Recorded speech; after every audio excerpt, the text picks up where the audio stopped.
जिन rituals को वामपंथियों ने हमेशा अपने एजेंडाज में अंधविश्वास, प्रिमिटिव कहकर आज की पीढ़ी को अपने ही रूट से दूर रखा, उन्हें यह फिल्म बहुत तकलीफ देगी। जिन आर्यन द्रविड़ियन इतिहास खोरों ने हमेशा नॉर्थ साउथ का डिवाइड बनाए रखा, उन्हें भी इस मूवी से बहुत तकलीफ होगी। यह फिल्म की कहानी काल्पनिक जरूर है, मगर ये रिचुअल नहीं है। भूता कोला आज भी होता है, जब तक कि उनका खुद का अपनी सनातन वैल्यूज पर विश्वास नहीं, अभिमान न होता। वो चीख जब सुनाई देती है ना, तब पूरे रोंगटे खड़े हो जाते हैं। एक पलक नहीं झपकती, आंख खुली की खुली रह जाती। यह फिल्म आपको संदेश देगी कि डू नॉट मेस विद सनातन।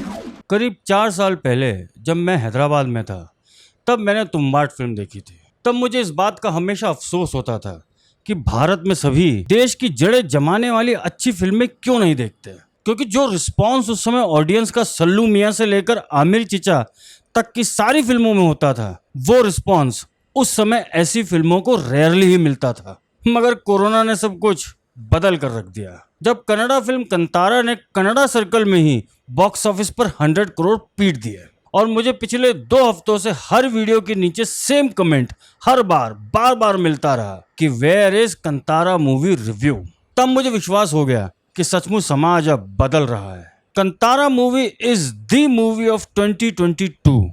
ये बात मैं ऐसे ही नहीं कह रहा हूँ, क्योंकि कल मैंने इस फिल्म को एक ही दिन में 2 बार देखा है। सारी बातें बताऊंगा, सब कुछ डिस्कस होगा, मगर आज भैया संवैधानिक चेतावनी, क्योंकि बीफ वुड के चाहने वालों को कुछ ऐसी बातें सुननी पड़ सकती हैं जिससे उनके कान के कीड़े झड़ सकते हैं। सो enter at your own risk. तो चलिए शुरू करते हैं।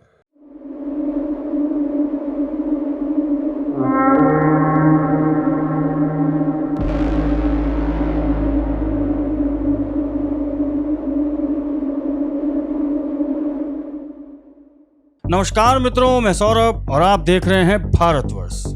कंतारा, जिसका शाब्दिक अर्थ है रहस्यमय या मिस्टीरियस फॉरेस्ट। इस फिल्म के राइटर, डायरेक्टर, हीरो एंड भूता कोला परफॉर्मर सभी कुछ ऋषभ शेट्टी ने किया है। और यकीन मानिए, सब कुछ इतना ऑथेंटिक, डिवाइन एंड रॉ था कि ऐसा लग ही नहीं रहा था कि कोई फिल्म है, क्योंकि कहानी में कनेक्ट था, सनातन की खुशबू थी, भारत के वो रिचुअल्स जो असली डाइवर्सिटी को प्रूव करते हैं वो थे।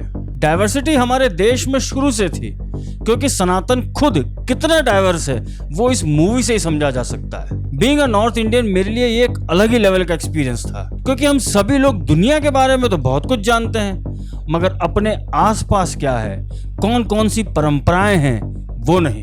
और शायद इसलिए ऐसी फिल्मों का इंपॉर्टेंस और भी बढ़ जाता है। अब इससे पहले कि मैं कंतारा मूवी रिव्यू खोलूं, कुछ बातें आप सभी के लिए जानना अति आवश्यक है, क्योंकि इसी से आपको इस फिल्म की गहराई का अंदाजा लगेगा। इस फिल्म में कर्नाटका के कोस्टल रीजन के कल्चर को आप सभी के सामने रखा गया है। उडुपी, मैंगलोर तरफ के लोग मेरी बात शायद समझ जाएंगे, खासकर जिनकी मदर टंग तुलु होती है। यहाँ के कल्चर में देवा या देव का कॉन्सेप्ट होता है, जो उनके लोगों की रक्षा करते हैं। जब देव को पूजा जाता है, तब इस बात का विशेष ध्यान रखा जाता है कि उन्हें जरा भी, मतलब जरा भी बुरा न लग जाए। इसीलिए इस पूजन स्थल, जिसे भूता स्थान कहा जाता है, वहाँ लोगों की श्रद्धा होगी तभी ये पूजा संपन्न हो पाएगी। इस पूजा की क्रिया में भूता कोला भी आता है, जिसमें एक डांसर, परफॉर्मर, नृतक होता है, जिसमें स्वयं देवा आते हैं। सिंपली बोले तो उस समय नृतक के शरीर को देवा पोजेस कर लेते हैं। ये परफॉर्मर एक ही फैमिली लीनियज से होता है, मतलब कई जनरेशन से पीढ़ी दर पीढ़ी इसे परफॉर्म किया जाता है। जब देवा परफॉर्मर में आ जाते हैं, तब वो सबको न ही सिर्फ आशीर्वाद देते हैं, बल्कि अपने लोगों की पर्सनल समस्याओं से लेकर विलेज तक की सारी समस्याओं को सॉल्व भी करते हैं। तुलु स्पीकिंग लोगों के कल्चर में कई देवों का मेंशन है, जैसे पंजूर्नी, कलकुड़ा, गुलिगा एक्सेट्रा, और ये सब एक ही सूत्र से बंधे हैं। यहाँ मैं आपको एक बात और बताता चलूं कि इसमें गग्गरा का महत्व और विष्णु जी के वराह अवतार दोनों जुड़े हुए हैं। वैसे इन सब के लिए एक अलग ही वीडियो बनाना पड़ेगा, जिसमें एक्चुअली में तुलु ट्रेडिशन, वराह अवतार, गग्गरा, इसके एक्चुअल केसेस सब कुछ डिस्कस करना पड़ेगा। अगर इंटरेस्ट हो तो कमेंट करके जरूर बताना। अबे यार, पहले वाले तो तूने रिलीज किए नहीं भाई। 50,000 सब्सक्राइबर तो पूरे होने दो। क्या हमारी ऑडियंस को पूरा पब्लिक डिमांड वाला वीक नहीं देना है क्या? So coming back to the movie, अब आपको थोड़ा अंदाजा लग गया होगा कि इस मूवी का हिस्टोरिकल और कल्चरल बेस क्या है। इस फिल्म की कहानी 1800s में एक राजा से शुरू होती है जिसके पास सब कुछ होता है मगर उसे शांति नहीं मिलती। वो कई गुरुओं से मिलता है, कई तीर्थ करता है, मगर जब अपने ही राज्य के जंगल से गुजरता है तब उन्हें गग्गरा की आवाज सुनाई देती है। तब वो उसका पीछा करते हुए एक देव के पास पहुंचते हैं। वो उन्हें अपने महल में स्थापित करवाना चाहते थे, मगर जंगल के लोग उनसे विनती करते हैं कि वो चाहें तो उन सब की जान ले लें, मगर ऐसा ना करें। फिर देवा खुद परफॉर्मर के अंदर आते हैं और वो राजा से एक समझौता करते हैं कि अगर तू मुझे यहाँ से ले गया तो मैं चलूंगा, तुझे शांति भी दूंगा, तेरी सारी पीढ़ियों को भी शांति मिलेगी, मगर मेरे लोगों की रक्षा कौन करेगा? इसलिए जहां तक मेरी आवाज जाएगी वहां तक की सारी जमीन तुझे मेरे लोगों को देनी होगी। और जिस दिन ये करार टूटा तब तुझे मैं तो माफ कर सकता हूँ, मगर गुलिगा नहीं करेंगे, क्योंकि मेरे साथ गुलिगा भी आएंगे। ये बैकड्रॉप है फिल्म का, और आगे कैसे राजा की ही पीढ़ियां अपने करार से पलटती हैं और कैसे उसी परफॉर्मर की फैमिली इन सब में उलझ जाती है। मगर आगे जब शिवा की एंट्री होती है तब जो समय होता है, तब सबके सामने ना सिर्फ राजा होता है, ना ही सिर्फ लोग होते हैं, बल्कि सरकार भी होती है। कैसे इन तीनों का आपस में क्लैश होता है, कौन किसके भेष में होता है, कौन सच्चा होता है, किसका क्या एजेंडा होता है, वो सब आपको मूवी में देखकर ही पता चलेगा। क्योंकि भाई मैं स्पॉइलर दूंगा नहीं, जिनको अपने व्यूज बढ़ाने हैं वो ये धोखा ऑडियंस के साथ कर सकते हैं, मैं नहीं। इस फिल्म का ट्रू एक्सपीरियंस आपको थिएटर में ही आएगा। जब परफॉर्मर में देवा आते हैं, वो चीख जब सुनाई देती है ना, तब पूरे रोंगटे खड़े हो जाते हैं। एक पलक नहीं झपकती, आंख खुली की खुली रह जाती है। कोई डर नहीं आता अनलेस कि आपके डीएनए में कुछ समस्या हो, बल्कि श्रद्धा जागती है। ऑटोमेटिक होता है ये सब। कुछ बातें आपको खुद एक्सपीरियंस करने पर ही पता पड़ती हैं। वराह का क्या स्थान है वो इस मूवी में आपको पता चलेगा। विजयनगर एम्पायर सम्राट कृष्णदेव राय के ध्वज में भी वराह ऐसे नहीं थे। कितने ही कर्नाटका में वराह के मंदिर थे और आज भी हैं, मगर जब विजयनगर एम्पायर गिरा तब शांति के दूतों ने हम्पी में जो कुछ भी किया उसे एक बार आज के समय में हम्पी रूइंस के रूप में देख के आओ, तब आप अपनी आंखों से आंसू भी नहीं रोक पाओगे। जब आपकी संस्कृति को खत्म किया जाता है ना, तभी आप आज के जनरेशन जी बन जाते हो, जो वोकिज्म के भौकिज्म में खुद जानवर भी बन जाएगी, मगर अपने असली रूट्स पर उसी संस्कृति को मानने से इनकार कर देगी। इस फिल्म में शिवा के रोल में और परफॉर्मर के रोल में दोनों में जो ऋषभ ने काम किया है, उससे एक बात साबित होती है कि ऋषभ की परफॉर्मेंस ऐसे ही नहीं आ सकती जब तक कि उनका खुद का अपनी सनातन वैल्यूज पर विश्वास नहीं, अभिमान न होता। ये कहानी ऐसे नहीं लिखी जा सकती, क्योंकि हिंदी वर्जन में भूता गोला के समय जब देव परफॉर्मर में आते हैं तब सारे डायलॉग्स तुलु में होते हैं, जो कि सब्जेक्ट की डिमांड थे। जिस खूबसूरती से इन सीन्स को फिल्माया गया है उसके लिए शब्द नहीं है मेरे पास।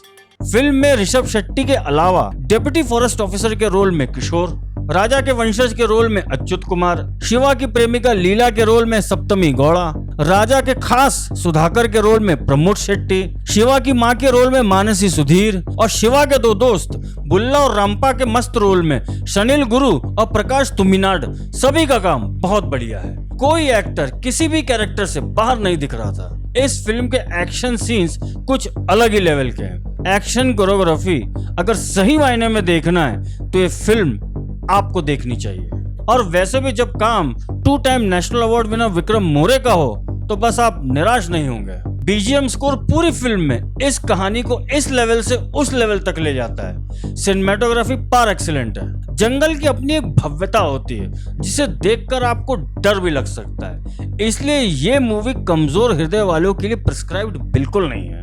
वैसे इस फिल्म में अबू भी है, जिसको वही काम दिया गया है जिसके लिए वो फेमस है। अरे वही बम फोड़ना, देखना बहुत मस्त है, और डायरेक्टर का हिडन सटल मैसेज आप सबको समझ आ ही जाएगा। फिल्म का एंड का पूरा 45 मिनट का क्लाइमैक्स इतना इंटेंस है कि मुझे ध्यान नहीं कि किसी की भी पलक भी झपकी होगी इस पूरे टाइम।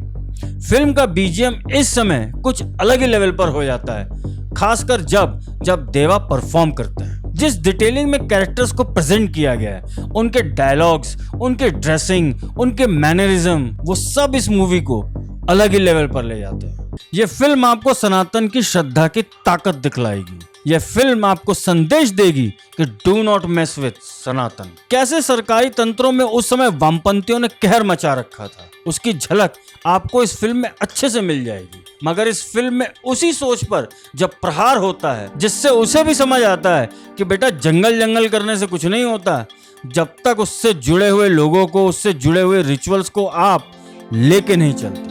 कैसे उस समय ट्राइबल एरियाज में गवर्नमेंट और ट्राइबल्स के बीच में कंफ्यूजन्स लाकर वामपंथी खेला खेला करते थे, कभी फॉरेस्ट ऑफिसर की शक्ल में तो कभी सरकारी बाबुओं की शक्ल में। मगर कहते हैं ना, जब स्वयं देवा आपकी रक्षा करते हैं तो कोई क्या उखाड़ लेगा। यह फिल्म की कहानी काल्पनिक जरूर है, मगर ये रिचुअल नहीं है। भूता कोला आज भी होता है, इसलिए इसे सिर्फ मूवी की कहानी समझने की भूल मत कर देना। और शायद इसलिए जो इस मूवी को देखकर आ रहा है वो सिर्फ एक ही बात कह रहा है, this is the best movie of 2022। किसी भी फिल्म की जान उसकी कहानी में होती है, और इस फिल्म की कहानी में जब सनातन आ जाए तो फिर वो कहानी नहीं रह जाती, वो एक सांस्कृतिक पहचान बन जाती है। दुनिया के सारे देशों के सिनेमा, आर्ट एक्सेट्रा अपने अपने देशों के अपने अपने वेरियस कल्चर्स के एम्बेसडर्स होते हैं, जो कि दुनिया को ये बताते हैं कि देखो हमारी जड़ें क्या हैं। और हमारे देश में बीफ फूड जो उर्दू से कभी बाहर ही नहीं आया, जिसकी असली सजा भोगी हिंदी ने। नॉर्थ इंडिया में भी तो काल भैरव हैं। क्या मालवा में भैरू बाबा की पूजा नहीं होती? बगलामुखी माता की पूजा नहीं होती?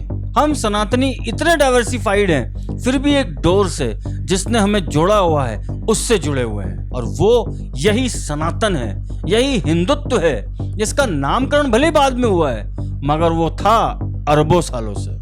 वामपंथ श्रेष्ठ कमल हसन ने जब चोल राजवंशों को यह कहा था कि ये हिंदू नहीं है, तो वो ये सब भूल गया कि शैविज्म हो या वैष्णविज्म हो या शक्तिज्म हो, तीनों सनातन से निकले हैं। डॉक्टर करण सिंह ने ऐसे नहीं कहा था कि ये लोग कल को कैथोलिक क्रिश्चियन नहीं है, ये भी कह सकते हैं। सचमुच वामपंथ का नशा सबसे बड़ा नशा। और जो ये विकिपीडिया में गोरा साहब लिख देते हैं ना कि ये परंपरा वैदिक है, ये परंपरा द्रविड़ियन है, उनसे हमें सर्टिफिकेट नहीं चाहिए, जो उस समय पत्थरों से अपनी तशरीफें साफ किया करते थे, जब हमारी संस्कृति का बोलबाला पूरे विश्व में गूंजता था। पूरे विश्व से बच्चे आते थे हमारे ही विश्वविद्यालयों में और गुरुकुलों में पढ़ने। तक्षशिला, उज्जैनी, नालंदा, क्या क्या नहीं था हमारे पास। अगर आज हम अपनी इन्हीं वैल्यूज को, रिचुअल्स को आगे नहीं बढ़ाएंगे, उनको रिवाइव नहीं करेंगे, तो कौन करेगा? बड़ी बड़ी सभ्यताएं आज सिर्फ किताबों और म्यूजियम्स में ही रह गई हैं, मगर हमारी सिविलाइजेशन? ये फिल्म इसी क्वेश्चन का आंसर देती है। विजुअल मीडियम एक बहुत पावरफुल वे है अपनी बातों को कहने का, अपने नैरेटिव को बिल्ड करने का। इसी पावर का यूज हमेशा वामपंथी बीपवुड में करते आए हैं, मगर अब लगता है हिंदूवादियों ने भी इसे यूज करना सीख लिया है। जिस प्रोडक्शन हाउस ने KGF 2 बनाई थी, उसी ने इस मूवी को भी प्रोड्यूस किया है। फिल्म का बजट है मात्र 16 करोड़, मगर जब आप फिल्म देखोगे तो आपको समझ में आएगा कि अगर आप फिल्म को दिल से, श्रद्धा से बनाओ तो 100 करोड़ क्या, 500 करोड़ क्या, किसी भी छोटे बजट में भी आप अपनी कहानी को प्रस्तुत कर सकते हो। It all depends on the visualization of the maker. ये कन्नड़ा सर्कल में ही 100 करोड़ के ऊपर का बिजनेस कर चुकी है, मगर अब जब ये हिंदी पट्टी में आई है तो आप यकीन मानिए ये फिल्म नए रिकॉर्ड्स बनाएगी। क्योंकि नॉर्थ हो या साउथ हो, ईस्ट हो या वेस्ट हो, सभी सनातनियों की परंपराएं अलग अलग हैं, मगर सनातन एक ही है। जिन रिचुअल्स को वामपंथियों ने हमेशा अपने एजेंडाज में अंधविश्वास, प्रिमिटिव कहकर आज की पीढ़ी को अपने ही रूट से दूर रखा, उन्हें यह फिल्म बहुत तकलीफ देगी। जिन आर्यन द्रविड़ियन इतिहास खोरों ने हमेशा नॉर्थ साउथ का डिवाइड बनाए रखा, उन्हें भी इस मूवी से बहुत तकलीफ होगी। इस फिल्म का क्लाइमैक्स इस फिल्म का क्रक्स है, जो आपको सोचने पर मजबूर कर देगा। ऐसी फिल्म्स ही भारत की असली पहचान होनी चाहिए, वरना ऑस्कर में तो वही फिल्में जाती हैं जिसमें हम गरीब हों, नंगे हों। क्योंकि कंतारा मूवी को देखकर पक्का गोरा साहब हो या खलीफा, सब अपनी पैंटें गीली नहीं पीली कर देंगे। ऋषभ शेट्टी की जितनी तारीफ की जाए उतनी कम है, क्योंकि उनकी शिवा की एक्टिंग हो या परफॉर्मर की परफॉर्मेंस, दोनों ही टोटली डिफरेंट थे एक दूसरे से। और जिसमें कि एक तो सुपरनैचुरल जॉनर का था, उसे इतने कन्विंसिंगली करना और ये बिलीव करा देना कि देवा जब परफॉर्मर में आते हैं तो क्या होता है, उसके लिए आपको कोटि कोटि नमन। कंतारा मूवी एक बेंचमार्क बन गई है, जिसके सामने अब आदि पुरुष का टिकना असंभव है। मैंने कार्तिकेय 2 के रिलीज के बाद ये सोचा था कि इस साल ऐसी कौन सी फिल्म आएगी जो कार्तिकेय 2 से ज्यादा पावरफुल लगेगी, ज्यादा टच करेगी। सोचा नहीं था इतनी जल्दी उसका जवाब मिल जाएगा।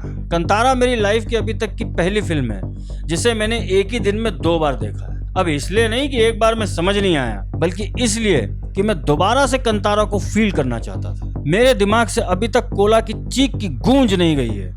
It's really divine. इस फिल्म को जनता का सपोर्ट मिलेगा और श्रद्धा भी मिलेगी, क्योंकि सनातन ही संपूर्ण सत्य है। और अब चलते चलते एक बात कहनी थी बीपवुड और उसके बीपवुडियों को। भाई ऐसा है कि फिल्म हो या कोई वेब सीरीज, जब तक आप खुद अपने काम से निष्ठा नहीं रखोगे तब तक ऐसे ही चलता रहेगा। इधर से कॉपी, उधर से पेस्ट, हिस्ट्री और कल्चर में गंगा जमुना तेजाब के नाम पर डिस्टॉर्शन करना, ये सब करके पहले बच जाया करते थे, क्योंकि उस समय सारे भारतीय एक दूसरे से जुड़े हुए नहीं थे। मगर है ये आज के सोशल मीडिया ने सारी बाउंड्रीज खत्म कर दी, और इसीलिए तुम लोग घबराए हुए हो, और इसीलिए सल्लू मियां चिरंजीवी की मूवी में आते हैं और वेंकटेश बाबू सल्लू मियां की मूवी में बीपवुड में आते हैं। ये साउथ वाला कार्ड खेल के क्या मिल जाएगा? क्या अभी तक समझ नहीं आया कि पब्लिक को सब्जेक्ट चाहिए, स्टार नहीं? वरना आदि पुरुष में तो प्रभासी है ना, फिर क्यों घसीटा गया वो? छोड़ो, नहीं समझोगे। जिनके नसीब में मिटना लिखा है उसे कोई नहीं बचा सकता। अगर आप भी कंतारा जैसी अलग अलग परंपराओं पर फिल्म बनते देखना चाहते हैं तो इस वीडियो को लाइक, कमेंट, शेयर और चैनल को सब्सक्राइब अवश्य करें, क्योंकि इस नए भारत के भाग्य विधाता हम हैं। धन्यवाद।